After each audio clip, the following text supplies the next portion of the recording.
नमस्कार मेरे प्यारे विद्यार्थियों, क्लास 10th में आप लोगों का स्वागत है। क्लास 10th में हम लोगों ने रेजिस्टेंस रेजिस्टिविटी की बातें कर रहे थे। हम लोगों ने देखा कि रेजिस्टिविटी जो है मटेरियल की प्रॉपर्टी है और जो टेम्परेचर डिपेंडेंट है। रेजिस्टिविटी जो है टेम्परेचर बदलने से रेजिस्टिविटी चेंज करती है। उसकी यूनिट्स के बारे में सारी चीज ज्ञान हम लोग रेजिस्टिविटी के बारे में हासिल किया है।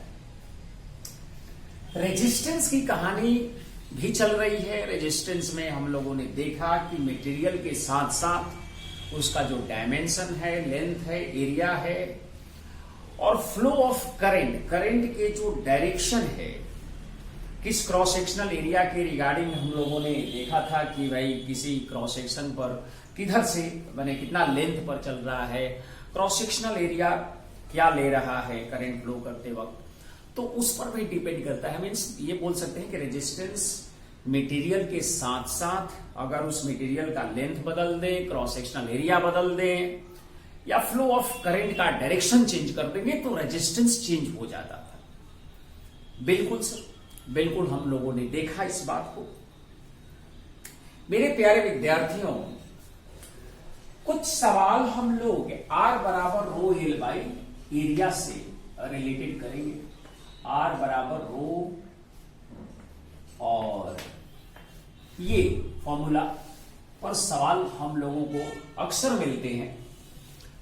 मैं ये भी बताना चाहूंगा कि क्लास 10th वाले बच्चे को एनसीईआरटी की रास्ता मैं दिखा भी रहा हूं, लेकिन ये कॉम्पिटिटिव ओरिएंटेड लेक्चर चल रहे हैं। मेरे प्यारे विद्यार्थियों, लेक्चर 1 से लेकर अभी तक आई थिंक आज 16वां लेक्चर है, वो सब कॉम्पिटिटिव ओरिएंटेशन में काम हो रहा है। फुली बोर्ड ओरिएंटेड ये सारे लेक्चर नहीं हो रहे हैं। मैं आपको बिल्कुल इस बात से अवगत पहले भी कराया हूं, आज भी करा रहा हूं। मतलब कि ये लेक्चर को 12th वाले भी देखेंगे तो उनको कहीं भी ऐसा फील नहीं होगा कि मुझे कम जानकारी हो रही है। वहां भी वो लोग इस बात को समझेंगे कि भाई हम लोगों को जो लेवल में है उस फ्रेम में बताया जा रहा है और उसी हिसाब से हम लोग, क्योंकि देखिए 9-10 से ही बच्चे को प्रिपरेशन में लगाया जा रहा है। अगर वो बच्चे जो सिंसियर बच्चे हैं वही 500 के अंदर रैंक ले रहे हैं जब वो 9-10 से इस तरह की पढ़ाई को पढ़ रहे हैं। सिलेबस मैंने बिल्कुल 10th क्लास का ही रखा है। उसमें जो जो टर्म दिया हुआ है थोड़ा सा उस टर्म को मैंने अपग्रेड किया है, क्योंकि जो 12th के टॉपिक्स हैं लगभग टॉपिक थोड़ा सा चेंज होगा। मान लेते हैं थोड़ा आगे चीजें एडवांस फॉर्म में पढ़ाया जाता होगा, लेकिन आप इस हिसाब से भी सारी चीजें को कनेक्ट कर सकते हैं। तो हम लोग सवाल करेंगे और देखेंगे कि भाई क्या फर्क पड़ रहा है लेंथ और एरिया। जैसे कि ये समझो कि रेजिस्टेंस में डायरेक्टली प्रोपोर्शनल लेंथ का और इनवर्सली प्रोपोर्शनल एरिया का बातें होती है। यस, बिल्कुल सही बात है। एक बार फिर मैं कहना चाहूंगा कि रेजिस्टेंस किस किस पर डिपेंड करता है। तो मटेरियल का अगर कॉपर है और आयरन का ले लेंगे तो रेजिस्टेंस अलग आ जाएगा। अगर आयरन का ही 2 अलग अलग डायमेंशन का लेंगे तो भी रेजिस्टेंस फर्क पड़ जाएगा।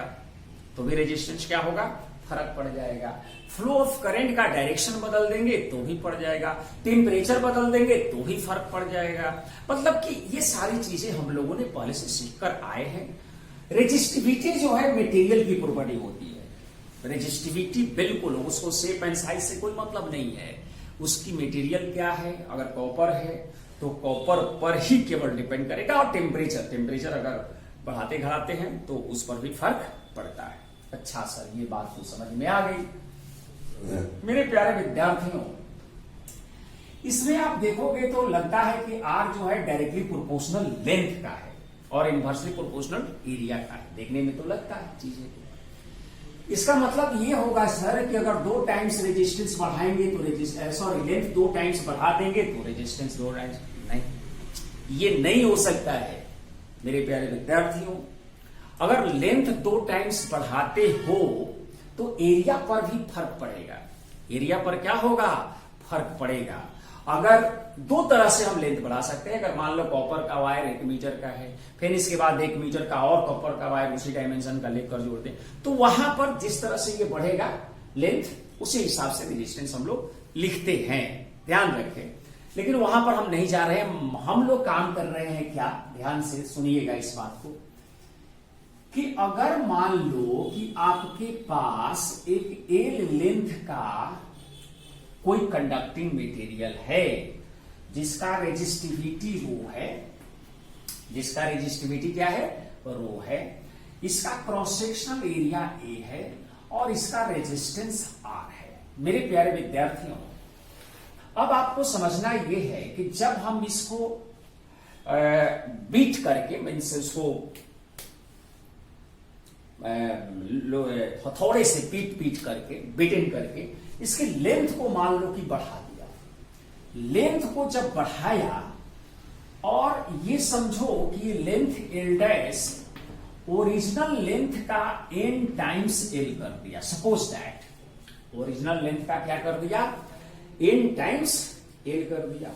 वही मटेरियल है तो रेजिस्टिविटी चेंज नहीं किया, क्रॉस सेक्शनल एरिया चेंज कर गया, ए डैश मान लेते हैं, तो रेजिस्टेंस भी चेंज कर जाएगा, इसको आर डैश मान लेते हैं। तो now we know that R की वैल्यू पहला केस में हम रो एल बाई एरिया लिख सकते हैं। यहां पर क्या लिख सकते हैं सर? आर डैश बराबर रो, वही रहेगा, L dash by A dash. Mean sir R dash जो है रो और एल डैश तो कहे कि n टाइम्स एल मैंने बनाया है, n टाइम्स एल बना दिया, और ए डैश कितना होगा इसकी उपाय सोचना होगा। मतलब मेरे प्यारे विद्यार्थियों, समझना यह है कि जितना हमारा इसमें मटेरियल यूज हुआ है, जो वॉल्यूम यूज हुआ है, उसी वॉल्यूम को हमने उसको लंबा किया है, तो वॉल्यूम इक्वेट कर सकते हैं। तो यहां पर वॉल्यूम जो है देखिए ए इंटू एल है, तो यहां से कितना आ जाएगा? A dash into L dash, तो A L is equal to A dash और इंटू एल डैश को लिख दिया एन इंटू एल। तो आप देखो एल ने एल को मार दिया, तो दिस इंप्लाइज ए डैश की वैल्यू आ गया ए बाई एन। अच्छा सर ये बात, तो देखो आर डैश की वैल्यू मिल गया rho L, rho into L और इंटू एन है जो, और ए डैश की वैल्यू क्या लिख देंगे? A by N, A by N. तो ये मिल जाएगा rho L by area, rho L by area into N square. तो रो एल बाई एरिया जो है, आप ध्यान से देखो, रो एल बाई एरिया जो है वो आर के बराबर है, तो this implies that R dash की वैल्यू आ जाएगी N square into R. Means मेरे प्यारे विद्यार्थियों, जो न्यू रेजिस्टेंस है, जो उसकी लंबाई को खींचकर, एक मटेरियल की लंबाई को खींचकर आप उसको बढ़ाए हो या घटाए हो, कितने फैक्टर से बढ़ाया या घटा है, वो फैक्टर यहां होना चाहिए, वो फैक्टर होना चाहिए। उस फैक्टर का स्क्वायर इनटू आर करोगे तो न्यू रेजिस्टेंस मिल जाएगा। क्या मिल जाएगा? ये मैंने जनरल आइडिया को डेवलप किया कि अगर किसी वायर को हम 2 टाइम्स से बढ़ा देते हैं, इसी वायर के लेंथ को क्या कर देते हैं? 2 टाइम्स बढ़ा देते हैं, तो उसके रेजिस्टेंस पर क्या इफेक्ट पड़ेगा? तो रेजिस्टेंस 2 का स्क्वायर 4 टाइम्स बढ़ जाएगा, 4 टाइम्स। मेरे प्यारे विद्यार्थियों, जो यहां पर दिख रहा है कि डायरेक्टली प्रोपोर्शनल लेंथ होता है, तो आपका आंसर हो सकता है कि 2 टाइम्स हो, लेकिन एरिया वी चेंज हो रहा है, इसलिए हम लोग ऑन दी होल जो आइडिया था उस आइडिया को यहां पर रखा, और इसको रखने के बाद जो हम लोगों को नतीजा मिला, रिजल्ट मिला है, वो रिजल्ट ये है।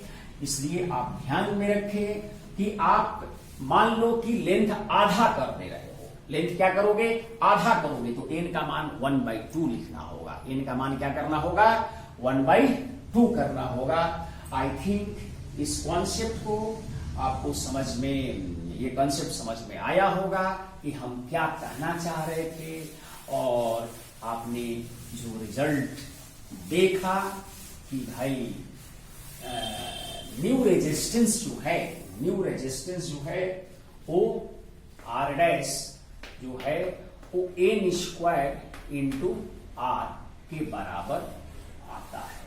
कभी कभी जो R डैश बाई R का रेशियो भी पूछ देता है, तो आपको n² वैल्यू याद रखना होगा।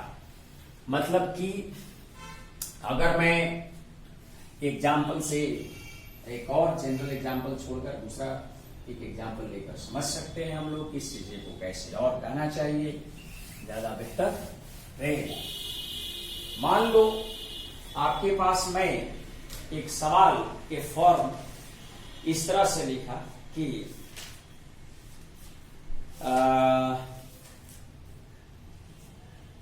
सवाल मान लो इस तरह से है, एक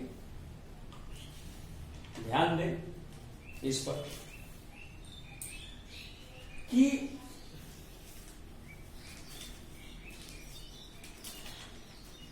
लिखो a wire of length L, सवाल नोट कीजिए, a wire of length L has resistance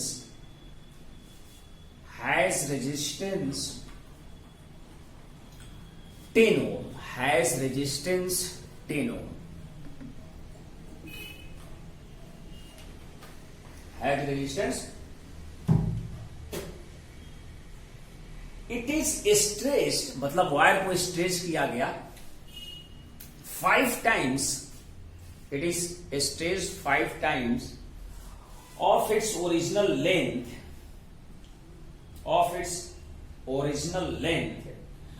find new resistance of the wire। मान लो ये सवाल क्या कह रहा है कि एक वायर है। अब इस वायर को आप ऐसा समझो कि इस वायर को, ये वायर का लेंथ है जो भी हो ओरिजिनल, इसका 5 गुना लेंथ आप बना रहे हो। ये L है तो इसको NL कर दिया आपने। इसका रेजिस्टेंस 10 ओम दिया हुआ है, तो इसका रेजिस्टेंस क्या होगा, R डैश 5 टाइम्स किया गया है, R डैश क्या होगा ये पूछा गया है। रेजिस्टिविटी सब सेम मटेरियल है तो वो ठीक है, area of cross section change करेगा, लेकिन अब हम जनरल मेथड से नहीं कर रहे हैं। अब हम ये कर रहे हैं कि जो R डैश है वो N² इंटू R हो जाएगा, और N का वैल्यू 5 टाइम्स है तो 5 का स्क्वायर इंटू R 10 ओम दिया हुआ है, तो 25 इंटू 10 मीन्स 250 ओम आएगा R डैश का मान। मतलब कि इसका जो रेजिस्टेंस है यही होगा। कितने टाइम्स बढ़ा है, 5 टाइम्स बढ़ा है, तो हम लोग ऐसे निकाल सकते हैं। आप जनरल जो प्रोसेस है उससे भी बना सकते हैं, लेकिन हमने जो रिजल्ट्स बताया है उससे अगर आप बनाते हैं तो आपको कम समय में कॉम्पिटिशन की चीजें क्लियर हो जाएंगी। मेरे प्यारे विद्यार्थियों, ये तो बहुत सारे डिफरेंट टाइप के सवाल आप देख सकते हैं। अब एक सवाल हम लोग इस तरह से ले कि जो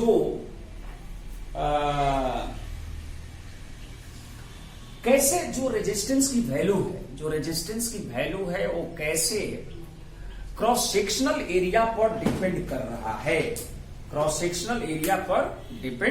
रहा है। मतलब कि जो फ्लो ऑफ करंट की कहानी जो है उस पर थोड़ा सा हम लोग बात करना चाहते हैं। Means direction of flow of current की बात है, तो अगर मान लो मेरे प्यारे विद्यार्थियों कि आपके पास एक कंडक्टिंग मटेरियल इस तरह की शेप का है, किस तरह का है, आप समझे कि इस तरह की शेप का है, ये एक कंडक्टिंग मटेरियल है और इसको हम लोगों ने ऐसे मिला दिया, ऐसे मिला दिया, ऐसे मिला दिया और ऐसे मिला दिया। ये किस फॉर्म में है? तो ये क्यूबॉइड फॉर्म में है। देखो, अब मेरे प्यारे विद्यार्थियों ऐसे समझो इस चीज को कि भाई ये जो क्रॉस सेक्शनल एरिया है, अब इसका हमने जो लेंथ है, लेंथ और हाइट मान लो, और ये इसकी जो हम लोग मानते हैं कि ये लेंथ ए है, ये लेंथ ए है, ये लेंथ हमने मान लिया बी है, ये लेंथ क्या है? बी है, और इसको हमने मान लिया सी है। और मैं कहूं कि करंट ऐसे फ्लो कर रहा है, करंट ये डायरेक्शन ऑफ करंट है ये। तो जब डायरेक्शन ऑफ करंट ऐसे है, मतलब आप समझे कि जो इसका एरिया है, इस फेस का जो एरिया है, इस फेस का जो एरिया है वो आप समझे कि क्या है, एरिया जो है फेस का, और कितना लेंथ ये क्रॉस कर रहा है। लेंथ, जैसे आप रेजिस्टेंस की वैल्यू जब लिखोगे कि अगर करंट आई ऐसे चल रहा है तो इसका जो इस फेस के कॉरेस्पॉन्डिंग जो रो तो सबके लिए फिक्स है, और लेंथ बाई एरिया जब लिखना है तो यहां पर इस फेस के लिए मान लो ये फेस मैंने 1 माना, ये फेस क्या माना? 1, तो R1 डिफाइंड कैसे होगा? इस फेस के लिए R1 क्या होगा? तो रो कितना लेंथ जाएगा, आप समझो कि कितना लेंथ जाएगा, तो लेंथ तो ये जाएगा, लेंथ क्या जाएगा? इस फेस के लिए हम बात कर रहे हैं, पूरी तरह से ध्यान दो। तो आपका लेंथ क्या होगा? ए हो जाएगा, और एरिया ऑफ क्रॉस सेक्शन जो बनेगा, area of cross section B into C बनेगा, मीन्स बी इंटू सी बनेगा। ये हो गया सर, बिल्कुल। अगर मान लो मेरे प्यारे विद्यार्थियों कि अगर हम फेस ये ले लें, ये फेस जो देख रहे हैं, इस फेस को हमने टू, करंट ऐसे बढ़ा दे, करंट ऐसे बढ़ा दे, तो फेस 2 की कॉरेस्पॉन्डिंग जो करंट ये बह रहा है, इसका R2 क्या डिफाइन हो सकता है? तो रेजिस्टिविटी रो, और लेंथ कितना? तो लेंथ यही क्रॉस करेगा, ये लेंथ देख रहे हैं आप, इस चीज को लेंथ को, तो लेंथ बी है, और डिवाइडेड बाय इसका क्रॉस सेक्शन एरिया जो होगा, अब देखो ये ए और ये सी, तो एसी हो जाएगा। क्या हो जाएगा? एसी हो जाएगा। अच्छा सर, ये बात है। अगर मान लो कि करंट जो है सीधे ऐसे छत से ऐसे निकाल दिया, मतलब करंट जो है ऐसे निकल जाए, इसको हमने 3 मान लेते हैं, सरफेस एरिया जो है 3, तो आप ध्यान से देखो कि जो लेंथ बन जाएगा इसमें ये इसके लिए R3 के लिए लेंथ क्या बन जाएगा? रो, और लेंथ बन जाएगा सी, और क्रॉस सेक्शनल एरिया AB हो जाएगा। तो ये हम लोगों ने पढ़ा कि अगर कोई आप हॉल में या कमरे में बैठे हैं, आप लेंथ, ब्रीथ, हाइट उसका डिसाइड कर ले, और जब डिसाइड कर लोगे लेंथ, ब्रीथ, हाइट, तो आप करंट के डायरेक्शन, अगर मान लो लेंथ इस इधर वाली एरिया ए के मान लो, ये बी मान लो, ये सी मान लो, तो उसी के हिसाब से आप देखो कि कितना क्रॉस सेक्शनल एरिया जो है वो लेकर करंट चल रहा है, perpendicular to the cross sectional area में करंट जो घुसता है वो एरिया लिखा जाता है, और किस लेंथ के अलोंग चल रहा है वो लेंथ लिखा जाता है। कंसेप्चुअली आप अगर बिल्कुल सही तरीके से जानते हैं तो आपको कहीं पर कोई दिक्कत होने वाली नहीं है, कहीं पर कोई दिक्कत होने वाली नहीं है। ये ध्यान देना होगा आपको। हमने ये जो बताया आपको कि कैसे कैसे हम लोग करंट का डायरेक्शन बदल रहे हैं, तो रेजिस्टेंस पर इफेक्ट आ रहा है। बहुत सारे सवाल हो सकते हैं, और उस सवाल को प्रैक्टिस के थ्रू ही किया जा सकता है। जो हम लोगों का अपना एनसीईआरटी की किताब में जो रेजिस्टिविटी पर का कोई सवाल है तो हम लोग देख सकते हैं। कि क्या है क्या नहीं है। तो ऐसा कुछ खास इसमें सवाल तो है नहीं। हम लोगों को इसमें सवाल जो है ज्यादा से ज्यादा आप लोगों को कॉम्बिनेशन ऑफ रजिस्टर पर मिलेंगे। Combination of resistance of system of register, resistance of a system of register, इस पर बातें हो सकती है। मेरे प्यारे विद्यार्थियों, इसमें जो कहानी है कॉम्बिनेशन ऑफ रजिस्टर की बात करें, कॉम्बिनेशन ऑफ रजिस्टर मतलब कि आप अगर इसको ऐसे समझे कि कॉम्बिनेशन जो हम लोग डिफाइन करते हैं, कॉम्बिनेशन ऑफ रजिस्टर्स, वो दो तरह का अभी हम लोग ध्यान में, रजिस्टर्स, कॉम्बिनेशन ऑफ रजिस्टर दो तरह के ध्यान में रखेंगे। एक क्या होगा, सीरीज कॉम्बिनेशन। क्या होगा, सीरीज कॉम्बिनेशन का बात करेंगे। और दूसरा होगा पैरेलल। क्या होगा, पैरेलल कॉम्बिनेशन। इसी पर ज्यादा सवाल एनसीईआरटी पर आपको ज्यादा से ज्यादा मिलेंगे। रेजिस्टेंस, रजिस्टर का जो डिजायर वैल्यू है उसको हम लोग रेजिस्टेंस के नाम से, जैसे 2 ओम 3 ओम 4 ओम जो भी दिया रहे उसको हम लोग समझते हैं। मेरे प्यारे विद्यार्थियों, अब आपको समझना ये है इसमें कि जो कहानी है कि हम किसी भी रजिस्टर को जब कंबाइन करते हैं तो सीरीज कॉम्बिनेशन और पैरेलल कॉम्बिनेशन दो स्टैंडर्ड कॉम्बिनेशन है। तो पहला जो बात है सीरीज कॉम्बिनेशन की बात, इसका हम लोग बात करें, सीरीज कॉम्बिनेशन की बात कर रहे हैं। तो सीरीज कॉम्बिनेशन में हम लोग रजिस्टर को इस तरह से जोड़ते हैं। ध्यान दीजिए, मान लो आपके पास 3 रजिस्टर लगा हुआ है, एक R1, ये R2, ये R3। इसमें जो एक मान लीजिए इसको हमने पोटेंशियल डिफरेंस से इसका पोटेंशियल डिफरेंस हम लोग V रखा है।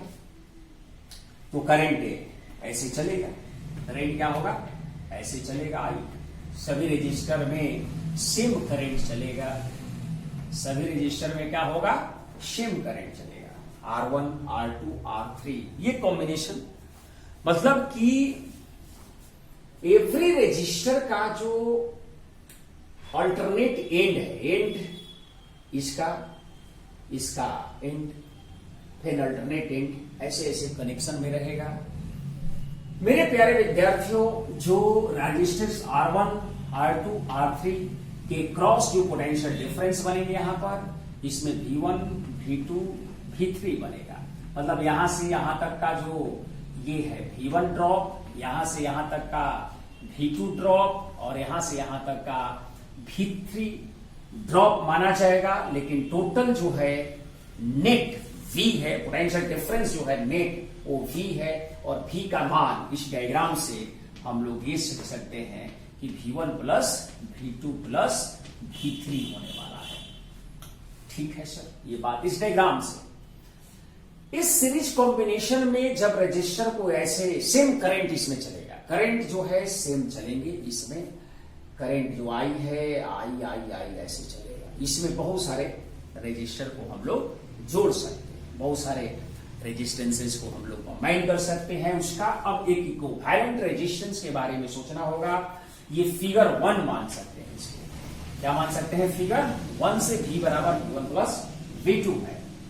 मेरे प्यारे विद्यार्थियों, ये भी समझना होगा कि अकॉर्डिंग टू ओम्स लॉ यहां पर अगर लगाएं तो R1 रजिस्टर में पोटेंशियल डिफरेंस V1 है, तो V1 बराबर आप लिख सकते हो IR1, V2 बराबर लिख सकते हो IR2, और V3 बराबर लिख सकते हो IR3।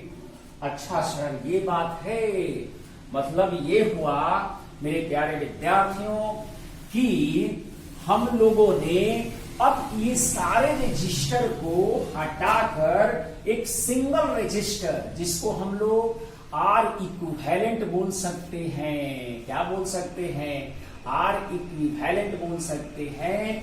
और उसी पोटेंशियल डिफरेंस से जब इसको कनेक्ट करते हैं, उसी पोटेंशियल डिफरेंस से क्या करते हैं, कनेक्ट करते हैं, तो इसमें जो करंट चलेगा वो जो करंट वही होगा जो उसी के इक्विवेलेंट ये सारी चीजें रखा गया है। तो आई यहां से ऐसे आई ऐसे। मेरे प्यारे विद्यार्थी, वहां से जो पोटेंशियल डिफरेंस होगा ये क्या होगा ओम्स लॉ से, अकॉर्डिंग टू ओम्स लॉ। ये फिगर 2 मान सकते हो। फिगर 2 में अकॉर्डिंग टू ओम्स लॉ लिखोगे आई इंटू आर इक्विवेलेंट, इसको मान लो 2 इक्वेशन और इधर जो मान लो 1 इक्वेशन। तो आप देखोगे कि फ्रॉम 1 में अगर आते हैं, फ्रॉम 1 से आते हैं तो V इक्वल टू V1 की वैल्यू क्या है IR1 सर, V2 की वैल्यू क्या है IR2 सर, V3 की वैल्यू क्या है IR3। देखो तो V, इसमें I बाहर निकालकर R1 plus R2 plus R3 कर दिया, तो V में क्या हो गया, I से भाग लग गया, ये I से भाग लग गया तो बन गया R1 plus R2 plus R3। ये इक्वेशन हमने थर्ड मान लिया। और फ्रॉम 2 में यहां पर देखें, फ्रॉम 2 से तो V बाई I जो है वो क्या है R इक्विवेलेंट क्या है, इसको हम लोग मान ले 4। तो फ्रॉम 1 एंड 4 आपको क्या बता रहा है, फ्रॉम 1 एंड 4 आपको क्या बता रहा है, तो आप यही कहोगे कि सर फ्रॉम 1 एंड 4 में हम लोग ये सीख रहे हैं कि जो R इक्विवेलेंट है वो है R1 plus R2 plus R3। मतलब ये कि जो रजिस्टर सीरीज में है उस सभी का अलजेब्रिक सम, जो सीरीज की बात होगा, अगर मान लो R1 R2 R3 को R4 को R5 को सब या n रजिस्टर को सीरीज में कंबाइन किए, उसको रिप्लेस कर कर एक सिंगल रजिस्टर बनाना हो तो हम लोग क्या कर सकते हैं, तो सभी रजिस्टर को सीरीज में कंबाइन करने पर उसकी वैल्यू जो होगी वो क्या हो जाएगी, उसकी वैल्यू जो हो जाएगी वो इस तरह से एग्जांपल के तौर पर समझ सकते हैं कि मान लो एक रजिस्टर यहाँ पर R1 है, ये 2 ओम है, यहां पर लगा हुआ है मान लो बल्ब लगा हुआ है डिफरेंट रजिस्टर का, ये मान लो 1 ओम है, यहां पर मान लो ऐसा R3 जो है 7 ओम है, और फिर एक और मान लो इसमें R4 जो है 5 ओम है। तो इसका पूछे कि सर आप यहां पर पॉइंट ए लिख लिए और यहां पर पॉइंट बी लिख दें, तो इसका RAB मतलब ये सब सीरीज में अगर बैटरी जोड़ेंगे यहां पर एक खास पोटेंशियल डिफरेंस का, तो सब में जो है करंट सेम जाएगा। तो हम लोग ये मान लेते हैं कि ये जो ब्रांच है, ये जो कॉम्बिनेशन है वो सीरीज कॉम्बिनेशन में है ही सिमरेज, क्योंकि हर के क्रॉस पोटेंशियल डिफरेंस क्या है, अगर डिफरेंट रेजिस्टेंसेज है तो हर के क्रॉस अलग अलग पोटेंशियल डिफरेंस डेवलप होगा। तो सिंपली R इक्विवेलेंट को हम लोग R1 plus R2 plus R3 plus R4 plus R5 जैसे जो भी जितना है उतना लिख देंगे। तो ये कितना आ जाएगा, ये 2 ओम हो गया प्लस 1 ओम हो गया प्लस 7 ओम हो गया अब प्लस 5 ओम हो गया। ये कितना हो जाएगा 3 7 10 और 5 15 ओम हो गया। मतलब कि A और B के क्रॉस सीरीज कॉम्बिनेशन में सिंपल हम लोग क्या किए, सिंपल हम लोग सारे रेजिस्टेंस का अलजेब्रिक सम कर। सीरीज में पहचानने का तरीका कि आप जब भी इसके साथ एक बैटरी पोटेंशियल डिफरेंस क्रिएट करोगे तो सारे के सारे रजिस्टर में सेम करंट चलेगा, सेम करंट, कहीं पर वो करंट जो है ये सीधे लाइन से पास करते हुए, कहीं भी सेक्शन अगर दे दें, मान लो कि हमने इधर से कोई रेजिस्टेंस लगा दिया तो सीरीज में नहीं हो पाएगा, वो मतलब जो है यहां से सेक्शन कट गया तो ये पार्ट जो है सीरीज में होगा। मेरे प्यारे विद्यार्थियों, ये मैंने सीरीज कॉम्बिनेशन की कहानी के बारे में थोड़ा बहुत चर्चा दिया है आपको। अगर हम लोग इसमें और आगे बढ़े कि एन आइडेंटिकल रजिस्टर है और उसको सीरीज में कंबाइन किया गया है तो उसका इक्विवेलेंट रेजिस्टेंस क्या होगा। N identical register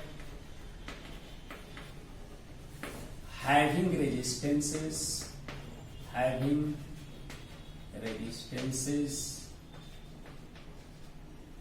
in identical resistors having resistances are is combined in series combination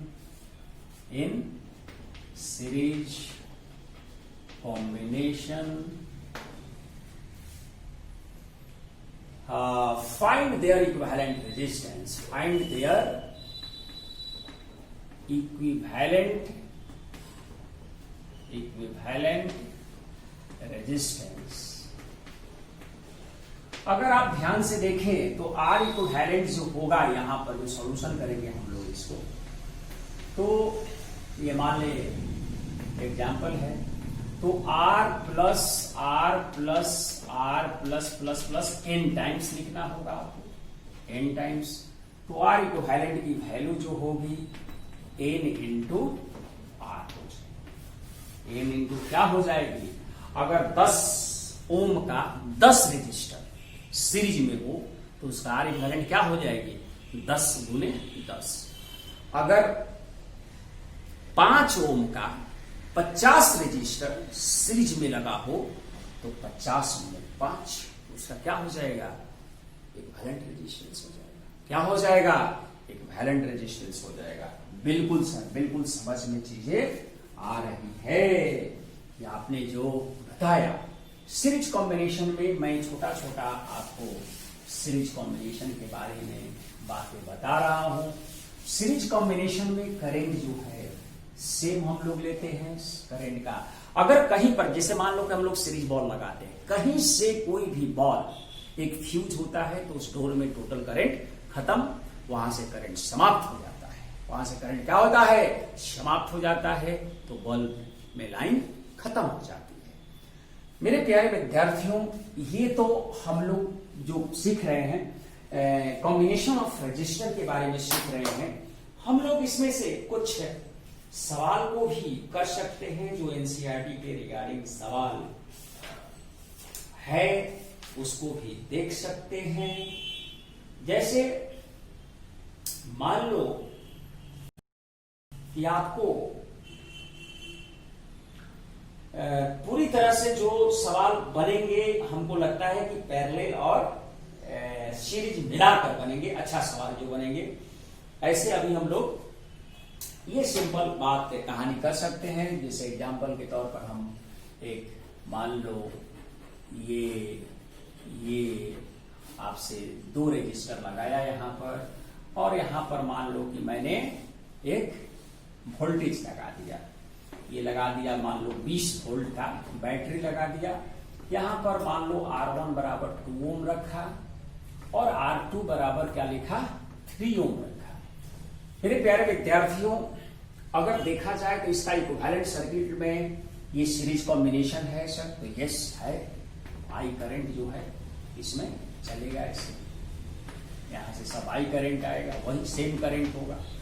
तो आप ऐसा सोच सकते हो कि 2 और 3 5 इसका इक्विवेलेंट बनेगा 5 ओम का, यही आर इक्विवेलेंट होगा इस सर्किट का। और यहां पर 20 वोल्ट की बैटरी है, समझो क्या है 20 वोल्ट की। तो आप ओम्स लॉ से इसमें करंट निकाल सकते हो। ओम्स लॉ से क्या निकाल सकते हो करंट का वैल्यू निकाल सकते हो। तो इसमें जो करंट की वैल्यू होगी आई बराबर V बराबर आई आर है। V बराबर क्या है आई आर, तो यहां पर लिख सकते हो V बाई आर। V का मान कितना 20 वोल्ट, बाई रेजिस्टेंस 5, मतलब करंट की वैल्यू जो आई 20/5 20/5 मीन्स 4 एम्पियर। मेरे प्यारे विद्यार्थियों, आई का मान हो गया 4 एम्पियर। अब पूछा जाए कि R1 जो बल्ब लगा है, मान लो 2 बल्ब है, एक 2 ओम का है और दूसरा 3 ओम का है, तो एक बल्ब ने कितना पोटेंशियल, जो पोटेंशियल ड्रॉप हुआ, पोटेंशियल इसको ड्रॉप बोलेंगे, धीरे धीरे हम लोग उस बात को समझेंगे कि कब गेन और कब ड्रॉप होता है। तो यहां पर जो पोटेंशियल डिफरेंस मिला V1 इसका, वो कितना मिला, I इंटू R1। तो इसमें जो है R1 में I की वैल्यू तो कितना आया, 4, तो 4 इंटू 2 मतलब 8 वोल्ट का, ये 8 वोल्ट खा गया, ऐसा समझेगा कि 8 वोल्ट खा गया। और टोटल हमारे पास 20 था, टोटल कितना था 20, तो ये कितना खाया होगा, 20 माइनस 8, 12 वोल्ट खाया होगा। कितना खा गया होगा, यस, ऐसे भी निकालो ओम्स लॉ से। आर तो कितना चल रहा है करंट, 4, और रेजिस्टेंस कितना 3, तो 4 गुणे 3। तो ऐसे भी अगर आप निकालोगे तो I इंटू R2 और I का मान 4 और इंटू करंट का मान, सॉरी रेजिस्टेंस का मान 3, 12 वोल्ट, ऐसे भी निकाल सकते हैं हम लोग। इस तरह का बहुत सारे सवाल को हम लोग करा सकते हैं और धीरे धीरे हम लोग बढ़ रहे हैं, अपने मकसद में कामयाब हो रहे हैं। आप लोग पढ़ते रहें और खूब पढ़ें, लेक्चर को वेरी केयरफुल देखें, आप एनसीईआरटी बनाएं, सब कुछ। और इसके बाद आप चाहें तो जिस तरह से हम लोग सीख रहे हैं, पढ़ रहे हैं, एचसी वर्मा का जो 12th वाला इलेक्ट्रिक करंट है उसको भी बना सकते हैं। थोड़ा बहुत इंटीग्रेशन की आइडिया हमने नहीं दिया है, डिफरेंशिएशन इंटीग्रेशन का, डिफरेंशिएशन का थोड़ा बहुत आइडिया हमने दिया है जो क्लास 9th में, ये मत समझो कि 9th की लेक्चर बन रही है, समझो कि एक कॉम्पिटिटिव टारगेट ओरिएंटेशन में है, तो सब चीज हमने बताने की कोशिश किया है। मतलब केवल बोर्ड लेवल की चीजें नहीं हो रही है, बोर्ड के साथ साथ आप देखेंगे कि कहीं वो कनेक्ट कर रहा है, जेई को कनेक्ट कर रहा है, आईआईटी जेई को कनेक्ट कर रहा है और नीट को भी कनेक्ट कर रहा है। तो इस तरह से हम लोग धीरे धीरे एक ऐसा प्लेटफॉर्म सेट कर लेंगे कि हम लोगों को कभी भय नहीं लगेगा कि अब जेई में, हम 10th में है तो 10th के रिगार्डिंग जो चैप्टर हमने सीखा है उसको जेई में जो सवाल पूछे जा रहे हैं या नीट में भी जो सवाल पूछे जा रहे हैं, नीट तो और आसान ही होते हैं, तो आप उस सवाल को वेरी वेरी केयरफुली अगर आप पढ़ते हैं सवाल को तो कोई दिक्कत होने वाली नहीं है। पढ़ते रहें। आज का लेक्चर इतना ही। Thank you.